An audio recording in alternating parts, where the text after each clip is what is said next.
Hi everyone. तो हमने second lecture भी जीआई में कवर कर लिया है। आज हमारा जीआई शायद कंप्लीट हो जाएगा। 3 लेक्चर में जीआई, इन 3 घंटे में जीआई हम लोग कवर कर लेंगे। इसके बाद हम वाई 5 से 6 घंटे में कवर करेंगे। आप तो जानते हैं, मैंने आपको बता रखा है।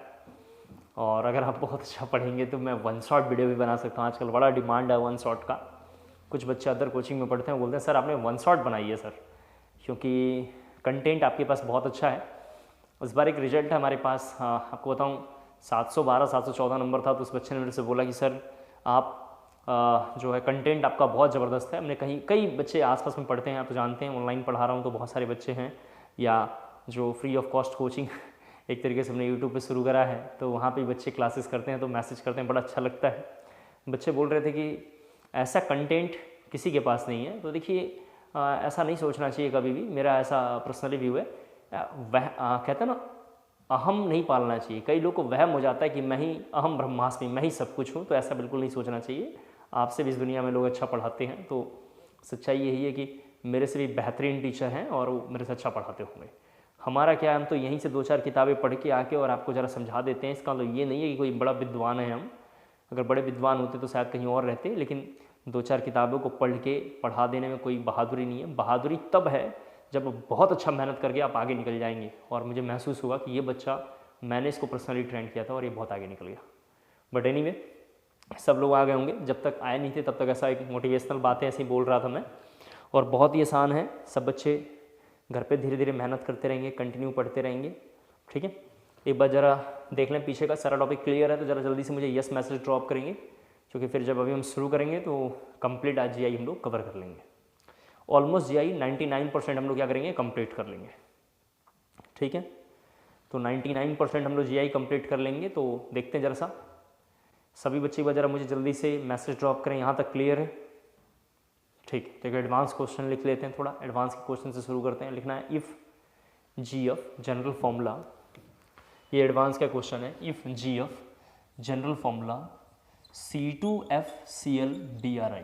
ऐसे क्वेश्चंस मैंने प्रीवियस किसी भी बैचेस में नहीं किए हैं, यहाँ पे बस कर रहा हूँ ताकि आप अच्छे से पढ़ें और ज़्यादा से ज़्यादा शेयर करें। और दूर दूर तक जो आपके आगे कोई भौकाल बना रहा हो, ट्रेलर बनाता हो, महसूस करवाता हो आपको कि उससे अच्छा कोई नॉलेज नहीं है और बहुत जानता है, तो उसको ऐसे क्वेश्चन देख के, नोट्स को देख के उसको महसूस होगा कि सम वहम है, जो पढ़ेगा वही अच्छा रिजल्ट लाएगा। बस ये वाला एक चीज़ है। दूसरा इंपॉर्टेंट बात है, मैंने कई जगह पढ़ाया है, पंजाब में भी पढ़ाया है, चंडीगढ़ में भी पढ़ाया है, और दिल्ली में तो मेरा घर ही है, तो दिल्ली में तुमने बहुत सारे ब्रांड्स में पढ़ाए हैं, ठीक है। इसके अलावा रिकॉर्डिंग भी करी अपने घर पे, डिजिटल स्टूडियो था तो वहाँ से भी हमने रिकॉर्डिंग करवाई हैं। इनफैक्ट अभी वाइट बोर्ड पे पढ़ा रहा हूँ, ये भी घर से ही पढ़ा रहा हूँ, तो हमने सारी चीज़ें करी हैं। लेकिन मैंने ऐसे रियलाइज़ किया है कि इस दुनिया में इंसान को वहम का बहुत शिकार रहता है। मैं पंजाब में पढ़ा रहा था, कई जगह पंजाब में पढ़ाया है, 2-3 जगह पढ़ाया है पंजाब में, और चंडीगढ़ पंजाब मिला के, चंडीगढ़ पंजाब हरियाणा मिला के मैंने 3-4 जगह पढ़ाया है। मैंने ऐसा महसूस किया कि लोगों को अंदर वहम आ जाता, समझते हैं कि मैं ही सब कुछ हूँ, समझते हैं कि मैं बहुत अच्छा जानता हूँ। और ढकोसला क्या होता है कि 3-4 लोग इकट्ठा करके उसमें पूरी कहानियाँ बनाते रहते हैं।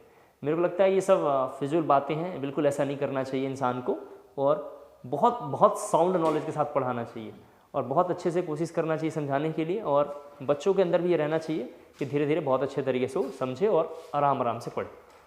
तो चलते हैं, क्वेश्चन है if general formula C2FClBrI, fluorine chlorine bromine iodine, ठीक है, then how many GI are possible. सभी बच्चे जरा इसको नोट करेंगे। Then how many GI are possible, then how many GI are possible. कैसे करेंगे, एडवांस का क्वेश्चन है। देखिए, सबसे पहले DU निकालेंगे। DU निकालने का फॉर्मूला होता है C+1, यहाँ देखें जरा सा, माइनस H+X माइनस N/2। तो यहाँ पे लेंगे 2 कार्बन है तो 2+1 माइनस हाइड्रोजन, यहाँ पे देख लें जरा सा, देख लें हाइड्रोजन तो है ही नहीं, तो 0 प्लस ये हैलोजन कितना है 4 हो गया, माइनस N/2। तो सभी बच्चे देख पा रहे हैं 3 माइनस ये हो गया 2, कितना हो गया DU 1। सब बच्चे देख पा रहे हैं। हाइड्रोजन इसमें कितना है 0, सब बच्चे देख लें जरा सा। हैलोजन कितना है 4, FClBrI, चारों हैलोजन है। नाइट्रोजन कितना है 0, नाइट्रोजन कितना है इसमें 0, सॉरी नाइट्रोजन इसमें 0 है, तो कितना आ गया 3 - 2 - 1, 3 - 2 इक्वल टू कितना हो गया 1। अब जरा देखें, एक बार ऐसा हो सकता है कि ये पॉसिबिलिटी हो कि फ्लोरीन और क्लोरीन यहाँ हो और ब्रोमीन आयोडीन यहाँ आ जाए। सभी बच्चे देख लें, सीज है कि ट्रांस है पता नहीं, हम अभी आपको डिटेल में पढ़ाएंगे, एक बार ऐसी पॉसिबिलिटी हो सकती है। सभी बच्चे ज़रा देख लो, तो एक पॉसिबिलिटी ये भी हो सकती है कि ये आयोडीन ऊपर आ जाए और Br नीचे आ जाए। सब बच्चे ज़रा सा देख लें एक बार, एक पॉसिबिलिटी हो सकती है फ्लोरीन क्लोरीन ये होल्ड कर दें, Bri को लिख सकते हैं ऐसा। एक हो सकता है इसी को इंटरचेंज कर लें। एक पॉसिबिलिटी ये भी हो सकती है, सभी बच्चे ज़रा सा देखें, F ये दोनों एक पेयर है। सब बच्चे ज़रा सा देखें, एक पेयर है। एक पॉसिबिलिटी हो सकती है कि इस बार Cl को कांस्टेंट किया था, इस बार Br यहाँ कर देते हैं। जरा से यहाँ देखें, सभी बच्चे जरा से देखें, यहाँ Br कर देंगे तो यहाँ पे आयोडीन आ जाएगा, यहाँ पे Cl आ जाएगा। तो एक पॉसिबिलिटी ये भी बन सकती है कि सर फ्लोरीन यहाँ रखा आपने, ये Br यहीं रखिए और Cl यहाँ रख दीजिए, आयोडीन यहाँ रख दीजिए। देयर आर अनदर पॉसिबिलिटी, तो 2 पेयर, एक अदर पेयर ऊपर में है और एक पेयर ये नीचे में है। सब बच्चे देख लें एक बार। एक पॉसिबिलिटी हो सकती है कि इस बार आयोडीन को इधर लेकर आ जाए। सभी बच्चे जरा से देख लें और यहाँ पे लिख दें Br और यहाँ पे Cl। फिर यहाँ पे हमने चूंकि ये लिखा है तो ऐसा लिख दें, जरा सा देखो आप, यहाँ पे Cl और यहाँ पे Br, तो एक पेयर ये हो गया। तो टोटल आइसोमर कितना होगा 6। टोटल Ji की पॉसिबिलिटी कितनी होगी 6। जल्दीबाजी में कोई बच्चा सोचेगा फ्लोरीन को भी अब चेंज कर दें, अरे बेवकूफ़ हो तो पहले ही चेंज हो रहा था, तूने ध्यान नहीं दिया। फ्लोरीन जो है पहले ही चेंज हो रहा है भाई, पोजीशन ही हटानी है ना सबकी, पोजीशन बदल बदल के नंबर ऑफ पॉसिबिलिटी तुम चेक कर रहे हैं। सीज और ट्रांस क्या डजंट मैटर, पॉसिबिलिटी चेक कर रहे हैं कि फ्लोरीन रखा, क्लोरीन ब्रोमीन हटा के देखा, फ्लोरीन क्लोरीन लिया, इसको हटा के देखा, ऐसे बस पोजीशन ही तो चेंज कर करके देख रहे हैं। तो total 6 Gi are possible. Total कितना हो गया 6 Gi आर पॉसिबल। तो सभी बच्चे इसको जरा नोट कर लें। एक एडवांस का और क्वेश्चन थोड़ा हम नोट करेंगे जो थोड़ा काफ़ी इंपॉर्टेंट है, यहाँ रफ कर रहा हूँ। ये सारे क्वेश्चन एडवांस वाले हैं और ये काफ़ी ज़्यादा इंपॉर्टेंट है। पास्ट ईयर्स पेपर जरा जरूर ट्राई करना है। ये 1 2 क्या लिखा आपने, पेयर फॉर्म लिखा हमने, कितने पेयर हैं इसमें। ये क्वेश्चन एडवांस का ये काफ़ी इंपॉर्टेंट है। यहाँ देखिए थोड़ा सा, सभी बच्चे ज़रा ध्यान से देखें। ऐसा ले लेते हैं, थोड़ा इसको मुश्किल करो, और यहाँ लिखा हुआ है excess of NH2OH, how many total oximes are formed. कितने ऑक्जाइम्स इसमें फॉर्म होंगे आपको बताना है। How many total oximes are formed. मैं इधर जरा बनाता हूँ, इसको अपने नोट कर लिया होगा। तो चलते हैं जरा सा, देखते हैं इसको लेके क्या बनेगा, कितनी पॉसिबिलिटी है, इसके बारे में जरा बात करेंगे। ठीक है, देखिए एक बार ऐसा हो सकता है, सब बच्चे जरा सा देखें। आप तो जानते हैं कि C डबल बॉन्ड जब रिएक्ट करता है, सब बच्चे जरा देखें, तो एक बार में ये बनता है, आप जानते हैं अच्छे से। जरा देखो ये कैसे बना होगा, सब बच्चे जानते हैं, पिछले क्लास में अभी पढ़ा था हमने, मतलब शायद कल की क्लास में डिस्कस किया है। सब बच्चे जानते हैं ऐसा होगा, आप जानते हैं अच्छे से। तो एक पॉसिबिलिटी हो सकती है कि सारे, जरा प्लीज़ यहाँ देखें, सारा जो N है उसका OH सेम डायरेक्शन में हो, लोन पेयर अपोजिट डायरेक्शन में हो। यहाँ देखो OH सेम डायरेक्शन में हो, यहाँ पे थोड़ा आपको महसूस हो पा रहा हो शायद। लोन पेयर सब कहाँ है, ऊपर, और OH कहाँ है, नीचे। लोन पेयर सब ऊपर है, मतलब आगे के डायरेक्शन में। एक पॉसिबिलिटी हो सकती है, जरा देख लो आप, कि 2 लोन पेयर उसी तरीके से रह जाए जैसे बने हुए पहले से, यहाँ पे जरा सा देख लो, और एक लोन पेयर की पॉसिबिलिटी बदल जाए। एक पॉसिबिलिटी ये हो सकती है। एक अनदर पॉसिबिलिटी ये भी है, क्या है कि सर एक लोन पेयर रह जाए और 2 की पॉसिबिलिटी बदल जाए। सभी बच्चे ज़रा ध्यान से देखें, 2 की पॉसिबिलिटी यहाँ बदल जाए। अच्छे से तुम लोग देखो यहाँ पे, तो यहाँ पे हमने लिख दिया, और ये OH और 2 की पॉसिबिलिटी बदल गई है, देख लें आप। तो ये दोनों सेम हो जाएगा, ये दोनों क्या हो जाएगा, सेम हो जाएगा। आपको याद होगा वेज और डैश का कंसेप्ट, तो ये दोनों कैसे हो जाएगा, सेम हो जाएगा, तो छोड़ देंगे।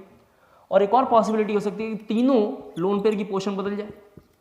जब तीनों का लोन पेयर बदलेगा तो सभी बच्चे समझ पा रहे हैं यहाँ पे, तीनों का लोन पेयर का मतलब ये हो गया, तीनों का लोन पेयर का मतलब ऐसा हो गया, तो ये दोनों भी सेम हो जाएगा, तो एक छोड़ देंगे। टोटल कितने ऑक्जाइम्स फॉर्म्ड होंगे, 2। आप इधर अबव वाले ले लो या इधर नीचे वाले ले लो। टोटल ऑक्जाइम्स की वैल्यू कितनी होगी, 2। टोटल ऑक्जाइम्स की वैल्यू कितनी होगी, 2। ऐसे क्वेश्चंस मैंने इस साल किसी बैच में नहीं किया था, आपके बैच में स्पेशली पढ़ाया है, क्योंकि मुझे लगता है कि आप डिजर्विंग कैंडिडेट हैं और आप ऑफ कोर्स आंसर लेकर आएंगे। तो टोटल आंसर कितने जाएंगे, 2 पॉसिबिलिटी। नेक्स्ट क्वेश्चन, थोड़ा सा क्वेश्चन ना लिख के थोड़ा थ्योरेटिकल बातें फिर जरूर चलते हैं, लेकिन आपको कैलकुलेशन ऑफ GI, हेडिंग है कैलकुलेशन ऑफ GI, उसमें लिखना है केस 1। कैलकुलेशन ऑफ GI में लिखेंगे केस 1, लिखेंगे व्हेन मॉलिक्यूल हैज मॉलिक्यूल की जगह पे लिखना when alkene has D similar and, when alkene has D similar and, when alkene has D similar and, when alkene has D similar and, then total number of GI, then total number of GI equal to 2 the power n, here n equal to SC, then total number of GI equal to 2 the power n, here n equal to SC, here n equal to strogenic center, here n equal to strogenic center. Okay, then case 2 लिखेंगे. case 2 के बाद जरा सा हम questions करेंगे. case 2 लिखेंगे when alkene has similar end, when alkene has similar end, when alkene has similar end, then total number of GI equal to, then total number of GI, then total number of GI. उसके अंदर लिखना जरा सा option number A. सभी बच्चे जरा सा देखें, ऑप्शन नंबर 1 में लिखना है, यानी ए में लिखना है if n equal to even, then लिखना है 2 the power n minus 1 plus 2 the power n by 2 minus 1. ये सब क्या है हम क्वेश्चन में करेंगे, आपको दिख जाएगा. ऑप्शन बी, ऑप्शन बी में जरा सा लिखना है आपको if n equal to odd, then 2 the power n minus 1, 2 the power n minus 1 by 2. हम ऑप्शंस में देखेंगे 2 the power n minus 1, 2 the power n by 2 minus 1, 2 the power n minus 1, 2 the power n minus 1 by 2, 2 the power n minus 1 by 2. ये क्या लिखा हुआ है, 2 the power n minus 1. ठीक है, ये क्या लिखा हुआ है, n माइनस 1 बाई 2. हम इसके बारे में पूरा डिटेल में और भी डिस्कस करेंगे. जरा सा देखते हैं थोड़ा ये सब क्या है.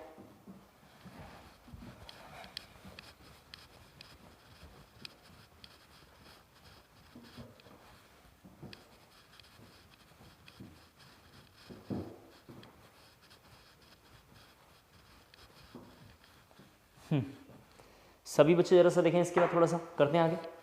तो फर्स्ट क्वेश्चन ये है. फर्स्ट क्वेश्चन थोड़ा काफ़ी इंपॉर्टेंट है, तो थोड़ा आइडिया आपको आ जाएगा. सभी बच्चे जरा बोर्ड पे देखें. एल्कीन का एंड डिफरेंट देखने के लिए दोनों ओर से काउंटिंग करना चाहिए, दोनों ओर से काउंटिंग करना चाहिए था. तो काउंटिंग इधर से हमने किया तो 3 + 5 8, सम रूल हमने लगाया है, तो जानते हैं 8. इधर से काउंटिंग करेंगे तो सब बच्चों को क्लियर हो पा रहा है 5 6 और 7. तो इधर से दूसरे नंबर पे है और चौथे नंबर पे तो 6. दोनों का एंड कैसा है, डिफरेंट. डबल बॉन्ड की पोजीशन दूसरे नंबर पे, चौथे नंबर पे, तीसरे नंबर पे, पांचवें नंबर पे. डबल बॉन्ड यानी स्ट्रोजेनिक सेंटर्स में कितना है, 2. SC कितना है, 2. कौन सा केस है, डी सिमिलर. सभी बच्चे देख पा रहे हैं कैसा है, डी सिमिलर के केसेस है. इधर जरा लिख देता हूँ कौन सा केसेस है, एंड डिफरेंट वाला. ठीक है, तो ऐसे केस में क्या करेंगे, जरा सभी बच्चे देखो 2 the power n, 2 the power n का मतलब कितना हो गया, 4. अब 4 जब आइसोमर निकल जाएगा तो जो लोग अच्छे से नहीं पढ़ाते हैं वो तो बोलेंगे बहुत अच्छा आपको नॉलेज आ गया, सीख गए आप. आपको 4 को क्रॉस वेरीफाई भी करना पड़ेगा कि 4 आप बिल्कुल करेक्ट है या नहीं है. तो जरा देखो हम लोग 4th को बनाएंगे, 4 आइसोमर बनाना है. तो एक पॉसिबिलिटी हो सकती है दोनों सीज बन जाए, एक हो सकता है सीज और ट्रांस बन जाए, एक बार हो सकता है दोनों ट्रांस बन जाए, एक बार हो सकता है ट्रांस और सीज बन जाए. There are 4 possibility. एक बार जरा दोबारा सुन लें, ये जो 4 पॉसिबिलिटी मैंने इधर बनाई है, एक बार दोनों सीज बन जाए, एक बार सीज और ट्रांस बन जाए, एक बार दोनों ट्रांस बन जाए और एक बार ट्रांस सीज बन जाए. ये 4 पॉसिबिलिटी है.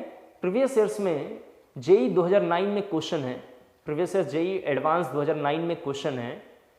इनमें से क्वेश्चन 4 ऑप्शन दिया थे, उस ऑप्शन में मोर देन करेक्ट था, पूछा था इनमें से नंबर ऑफ आइसोमर कितना होगा. तो जो बच्चे फॉर्मूले रट्टा मार के गए थे, फॉर्मूले के बेसिस पे 4 आंसर था जो ऑप्शन में गिवन था, लेकिन एक और आंसर था वहां पे 6. तो जो बच्चे फॉर्मूले से करके गए रहे थे उनका आंसर गलत था और करेक्ट आंसर उसका 6 था. इसका मतलब मैं समझाना ही चाहता हूं कि अब अगर आपकी पॉसिबिलिटी 4 6 से 8 कुछ भी आंसर अगर आ जाता है, नंबर ऑफ आइसोमर कितने भी आ जाएंगे, तो आपको उसको सॉल्व करके पूरा क्रॉस वेरीफाई करना पड़ेगा क्या सच में ऐसी पॉसिबिलिटी है या नहीं है. यानी क्या ऐसी सच में पॉसिबिलिटी है या नहीं है, आपको निकाल के पूरा अच्छे से देखना पड़ेगा. तो जरा सा हम देखते हैं, सभी बच्चे देखें. यहाँ पे मैं जरा यहाँ बना रहा हूँ, सब लोग थोड़ा ध्यान से देखेंगे. एक पॉसिबिलिटी हो सकती है कि दोनों सीस बन जाए. ये देखिए दोनों सीस हो गया. कैसे पता चला, एक फॉर्मेट इधर से सीस फॉर्म है, सब बच्चे देखें, और एक फॉर्मेट इधर से सीस फॉर्म है, सीस फॉर्म इधर से, सीस फॉर्म इधर से, सब बच्चे देख लो. एक हो सकता है, थोड़ा ध्यान से देख लें, मैं थोड़ा इधर स्पेस कम है, थोड़ा मैं इधर बना रहा हूँ. एक हो सकता है कि इधर में पहले सीस फॉर्म बने, यहाँ जरा सा देख लें, और दूसरा ट्रांस बनाना है तो दूसरा ये बन जाए ट्रांस. इधर से फॉर्मेट सीस है और ये फॉर्मेट ट्रांस है. आप ये देखिए, ये फॉर्मेट, ये थोड़ा ध्यान से देखिए कैसा है, ट्रांस है. देखिए ये बन गया. दूसरा बनाना है ट्रांस ट्रांस, सभी बच्चे देखें तो ट्रांस ट्रांस का ये केस है, देखना जरा सा आपको 1 2 3 4 5 6 1 2 3 4 5 6 1 2 3 4 5 6 6 कार्बन था, एक इधर जरा 7 बना लेना, एक जरा इधर 7 बना लेना, ठीक है 7 कार्बन बनाना है, सॉरी थोड़ा हमने देखा नहीं, एक बना लेना 7 बना लेना सभी बच्चे, थोड़ा कोई दिक्कत नहीं आएगा। यहाँ सब बच्चे थोड़ा ध्यान से देखें, 2 ट्रांस बनाना है तो एक डबल बॉन्ड यहाँ होगा, यहाँ थोड़ा अच्छे से देख लो, एक डबल बॉन्ड यहाँ होगा और अगला ट्रांस बनाएंगे तो यहाँ होगा, तो 1 2 3 4 5 6 और 7, सभी लोग क्लियर हो गया होगा। दोनों ट्रांस है, देख लीजिए जरा सा, ये वाला ट्रांस ऐसे है और ये वाला ट्रांस ऐसा है, क्लियर हो पा रहा होगा। इसके वजह से देखो एक बनाना है ट्रांसोसीस, एक बनाना है ट्रांसोसीस, तो ये हम बनाएंगे इस तरीके से, एक हमने बनाया और फिर सीस बनाना है तो हमने ऐसा बनाया, ये देखिए ये ट्रांसोसीस। There are 4 possibility, cis cis, cis trans and then trans trans and then trans cis and there are 4 possibility. इसको जरा जल्दी से कॉपी कर लें, तब तक जरा हम 2 सेकंड में एक कप चाय पी लेते हैं, फिर जरा शुरू करते हैं। मैं 6-7 क्वेश्चन इसके भी करूँगा और मैं मान के चलूँगा, इसके बाद आप कर लेंगे, कोई दिक्कत इसमें है नहीं, बहुत आसान है।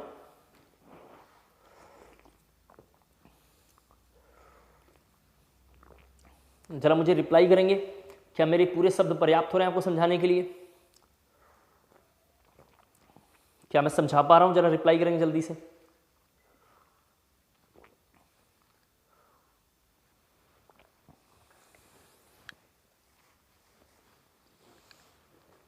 सभी बच्चे जरा जल्दी से एक बार रिप्लाई करेंगे, क्या यहां तक पूरी बात सबको समझ में आ रही है? ठीक है, तो ज़रा शुरू करते हैं कुछ क्वेश्चंस और फिर उसके बाद देखते हैं उनको।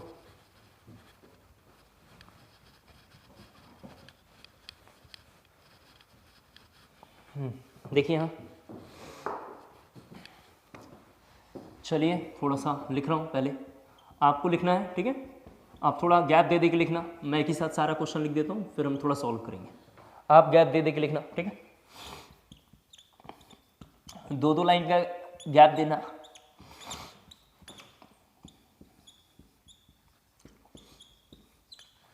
बढ़िया से 2-2 लाइन का गैप दे के लिखना है आपको।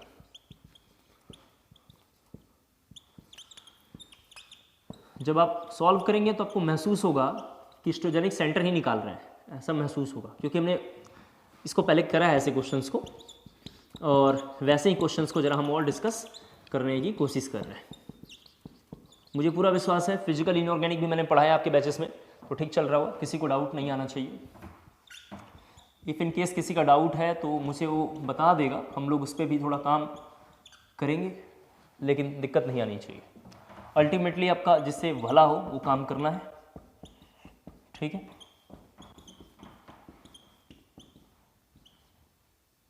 यहाँ पे CH2Cl लिख लेते हैं।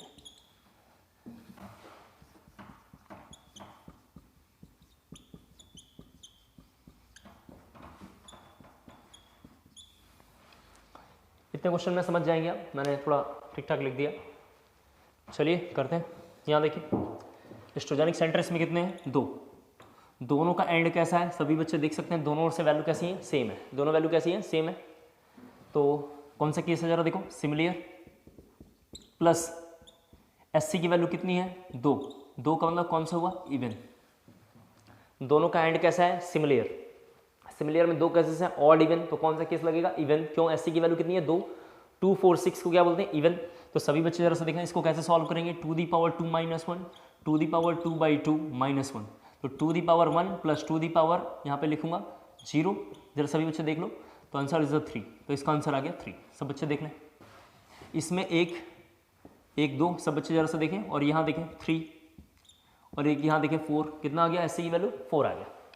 आप जानते हैं रिंग में यहाँ भी लेना है, सब बच्चे जरा सा देखें, आपको याद होगा 8 मेंबर रिंग में हम यहाँ भी लेते हैं, जरा सा देख लो, और एक डबल बॉन्ड यहाँ पे है तो यहाँ भी लेना है, तो SC की वैल्यू इसमें कितनी होगी? सभी बच्चे समझ पा रहे हैं? 4। SC की वैल्यू कितनी आएगी? 4। और अगेन एंड कैसा है दोनों का? सेम। दोनों का एंड कैसा है? सेम। सभी बच्चे समझ पा रहे हैं? तो 4 कैसा है? इवन। इवन प्लस कौन सा केस होगा? सिमिलियर। यही फॉर्मूला लगेगा, तो मैं जरा इधर सॉल्व कर रहा हूँ, फॉर्मूला ये लगने वाला है। एक बार जरा जल्दी से नोट कर लो, थोड़ा कैमरामैन जरा देख लें, बॉस क्लियर आ रहा है? कैमरामैन सर देख लीजिए एक बार जी, मेरे को भी जरा एक बार स्क्रीन दिखा दो, ठीक है? देखें अब जरा सा ये हो जाएगा, इसमें कौन सा फॉर्मूला लगेगा, 2 दी पावर 4, यहाँ जरा सा देखें 2 the power 4 -1 plus 2 the power 4/2 -1, 2 the power 3 plus 2 the power 4/2 कितना होगा 2 -1। तो सभी बच्चे देख पा रहे हैं, कर लेंगे, सॉल्व आ जाएगा। यहाँ पे एक SC ये है और एक SC ये है, SC की वैल्यू कितना आ गया 2, SC की वैल्यू कितनी आ जाएगी 2। इसको थोड़ा यहाँ पे डिफिकल्ट कर लेते हैं, यहाँ पे CH2Cl कर लेते हैं सब बच्चे जरा से देखो। तो 2 हो गया प्लस 2 प्लस कौन सा केस है, D similar, 2 plus D similar, तो 2 दी पावर 2 रख देंगे, answer is the 4, answer is the 4। यहाँ पे एक हो जाएगा, एक यहाँ होगा, सभी बच्चे देख पा रहे हैं एक हाइड्रोजन यहाँ पे है और एक हाइड्रोजन यहाँ पे है, कहाँ पे, यहाँ और यहाँ है। यहाँ पे हाइड्रोजन था, यहाँ पे हाइड्रोजन तो है लेकिन यहाँ पे हाइड्रोजन नहीं है क्योंकि इसने 4 बॉन्ड बनाया, 1 बॉन्ड 2 बॉन्ड 3 बॉन्ड और ये चौथा बॉन्ड।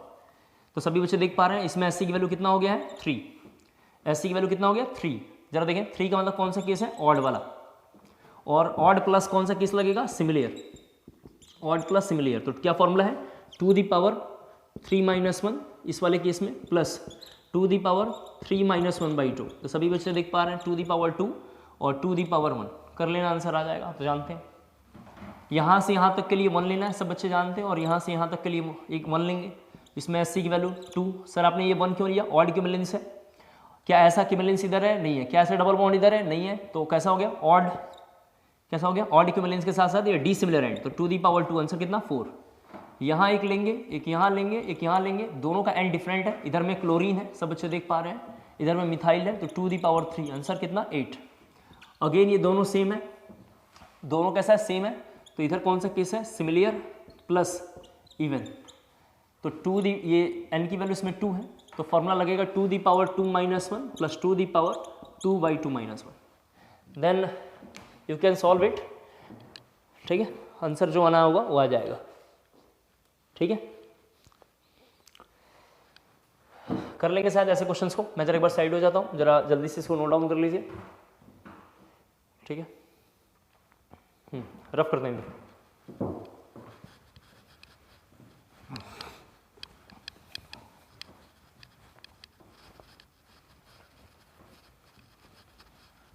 बच्चे बोल रहे हैं कि sir play video fast forward करके देख नहीं पाते, हम लोग फास्ट फॉरवर्ड करके नहीं देख पाते, तो ज़रूरत क्या है बेवकूफ़ों, कह रहे हैं कि फिजिक्स में इजीली फास्ट फॉरवर्ड कर पाते हैं, तो अपना अपना पढ़ाने का तरीका है, कोई फास्ट पढ़ाता है कोई स्लो पढ़ाता है, मेरा थोड़ा सा तरीका ऐसा है कि मैं थोड़ा फास्ट पढ़ाता हूँ, लेकिन कोई मुश्किल नहीं है, आप चाहेंगे तो कर पाएंगे। सभी बच्चे ज़रा देखो, क्वेश्चन लिखना है calculate the number of GI, ये होमवर्क है, क्वेश्चन है calculate the number of GI,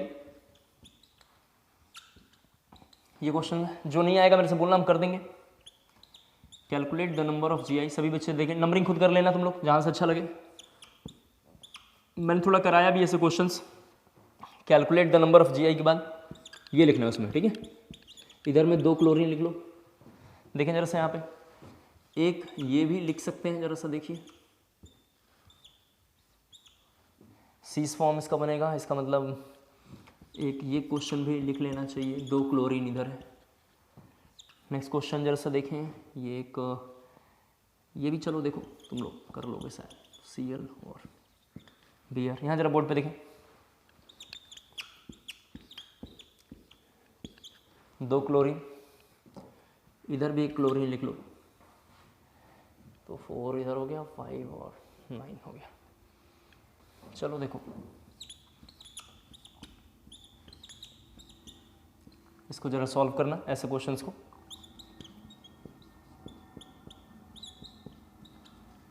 सभी बच्चे जरा बोर्ड पे देखें, ऐसे क्वेश्चंस हैं कुछ, किसके कितने GI होंगे आपको बताने हैं, ठीक है, जो नहीं आएगा मेरे से बोलोगे तुम कर देंगे।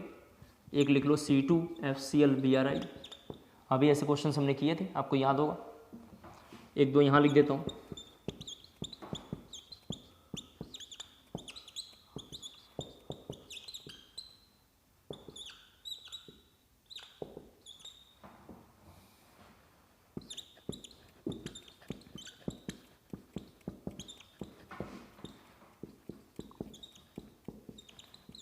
ये क्वेश्चन है, मेरे से पूछोगे तो कैसे होगा, देखो जैसे मेरे से पूछोगे इसका जैसे कितने होंगे, 2 होंगे, एक C जो ट्रांस बनेगा, मेरे से कोई पूछेगा इसका कितना बनेगा, तो इसके भी 2 बनेंगे, कौन से 2 बनेंगे सर, एक बार दोनों वेज पे और एक बार कोई डैश पे और एक बार कोई वेज पे, ठीक है। इसके कितने थे सभी बच्चों को याद होगा, 2 आइसोमर था, एक बार तीनों वेज पे, एक बार तीनों ग्रुप्स कौन से मिथाइल वेज पे, और एक बार एक पीछे, आपको याद होगा। इसी में भी कैसे बनेंगे, 2 बनेंगे, इसमें 2 कैसे बनेंगे, एक बार दोनों क्लोरीन वेज पे और एक बार वेज और एक डैश पे। ऐसे बना के आपको चेक करना है किसकी कितनी पॉसिबिलिटी है, आपको लिखना है, ट्राई करना है। नहीं आएगा मेरे से पूछेंगे, मैं बता दूंगा। तो हो गया होगा, आपने नोट कर लिया होगा। सभी बच्चे जरा नोट कर लें एक बार जल्दी से। चलते हैं जरा सब अगले इंपॉर्टेंट, एक बहुत ज़्यादा इंपॉर्टेंट टॉपिक है, उसको लिखेंगे फिजिकल प्रॉपर्टी ऑफ जीआई। हमारी अगली हेडिंग है physical property of GI. Physical property of GI, जरा आपको लिखना है physical property of GI. Physical property of GI.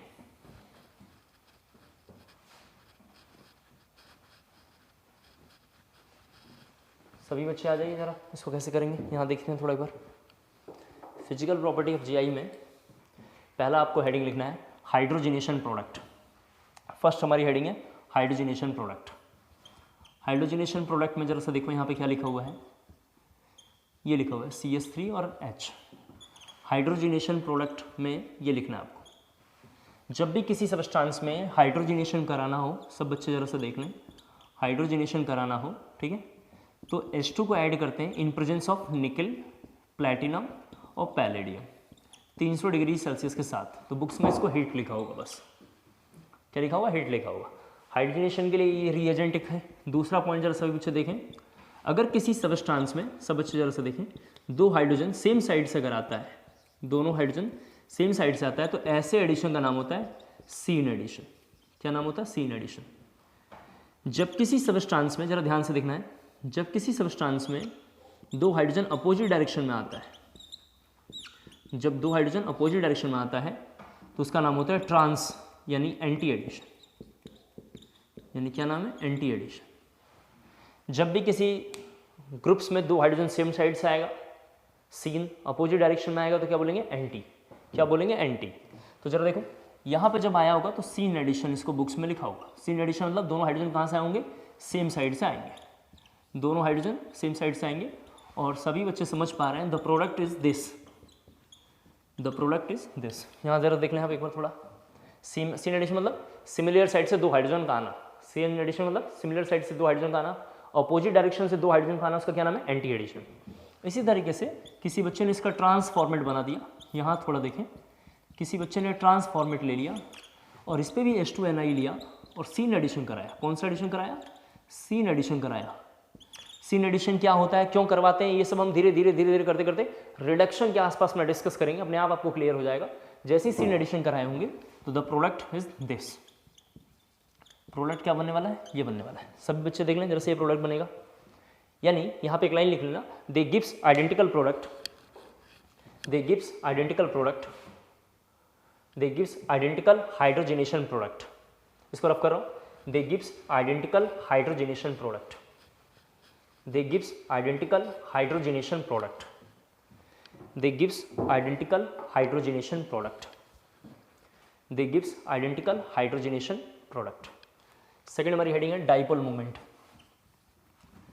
Second heading है डाइपोल मूवमेंट।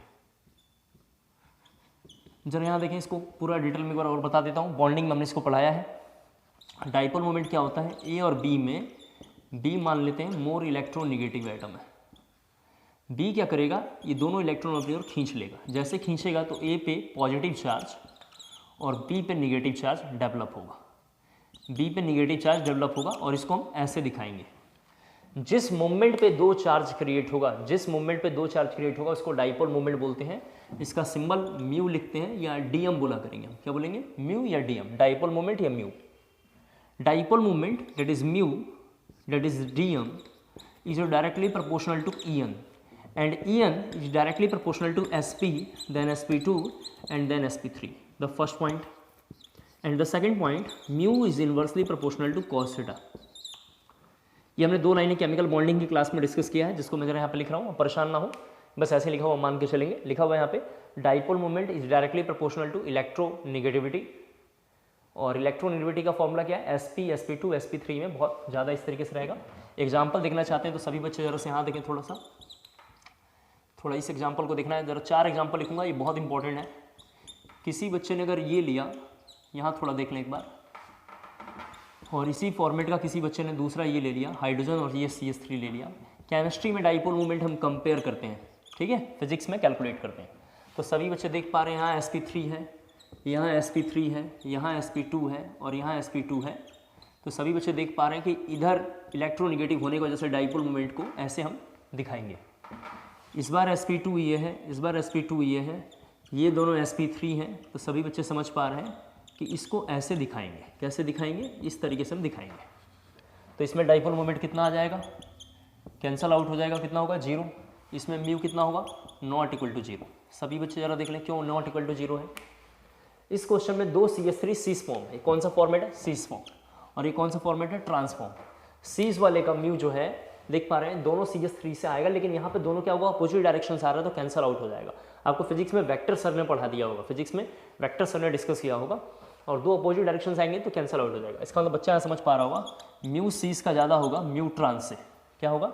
डाइपोल मोमेंट का ऑर्डर इस तरीके से होगा, ठीक है, म्यू सीस का ज़्यादा होगा म्यू ट्रांस से। दूसरा क्वेश्चन जरा से एक और यहीं पे डिस्कस कर देते हैं, 2 उधर और समझा दूंगा। जरा यहाँ देखिए सभी बच्चे, क्लोरीन ले लेंगे, 2 क्लोरीन यहाँ देखें, ठीक है।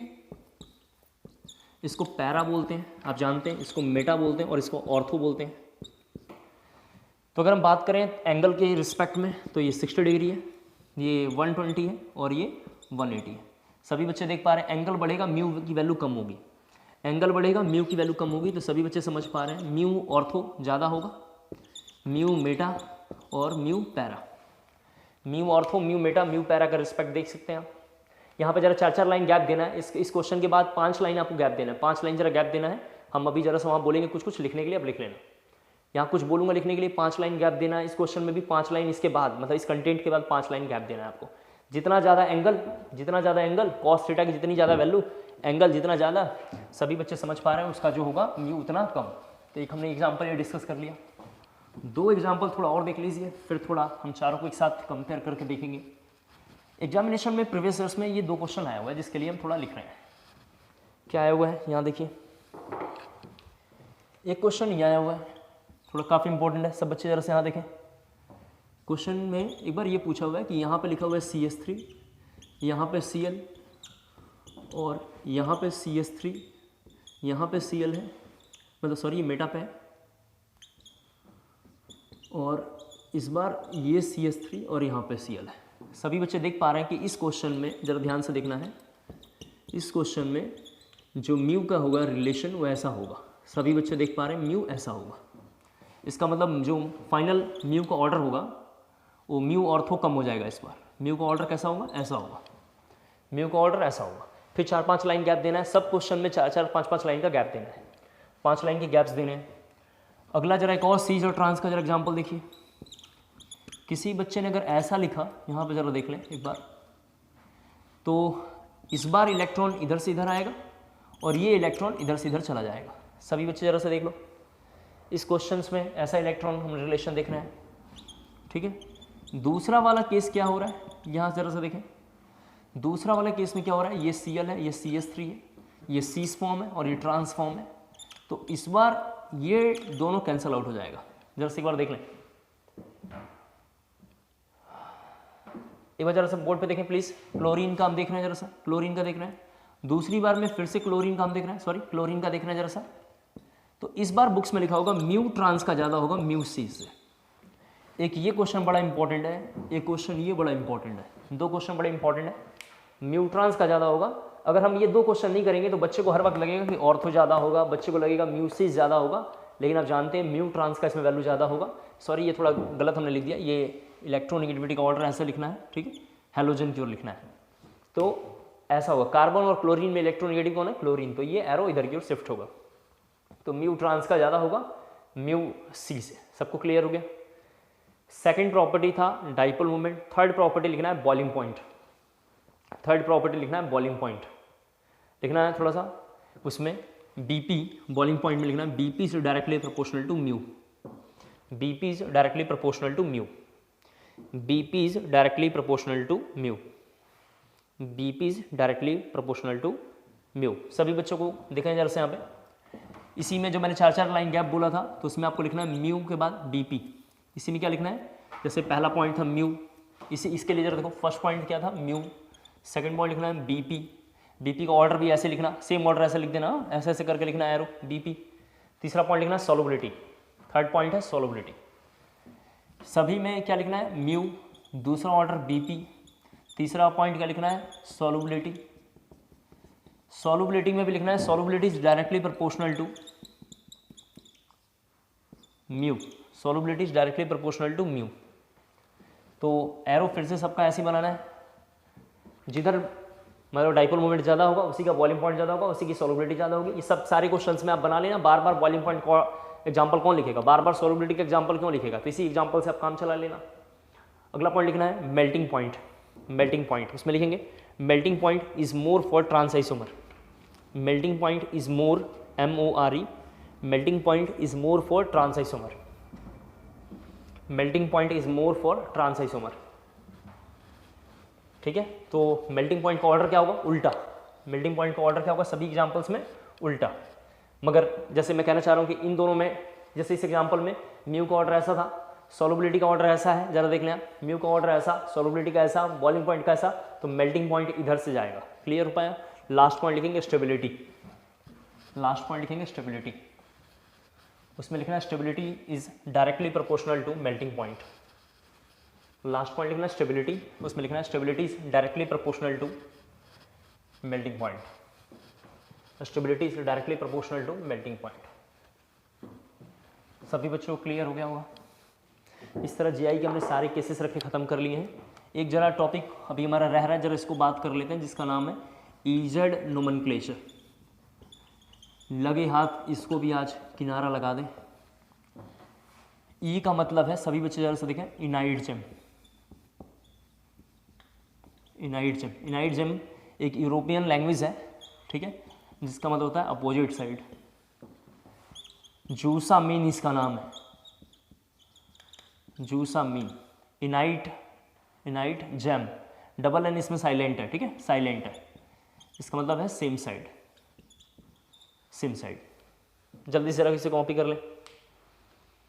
ईजेड नोमेनक्लेचर हमारी अगली हेडिंग है, ठीक है, ईजेड नोमेनक्लेचर हमारी अगली हेडिंग है। इसके अंदर जरा आपको लिखना है थोड़ा कुछ पहले लिख लीजिए, फिर मैं जरा समझाता हूँ। जल्दी से लिखना है आपको थोड़ा सा। सीक्वेंस रूल, थोड़ा फटाफट लिखना है। Sequence rule, priority rule, time कम है तो थोड़ा लिख लेंगे, कमिंग क्लास में बताऊंगा, अब यहाँ समझाऊंगा।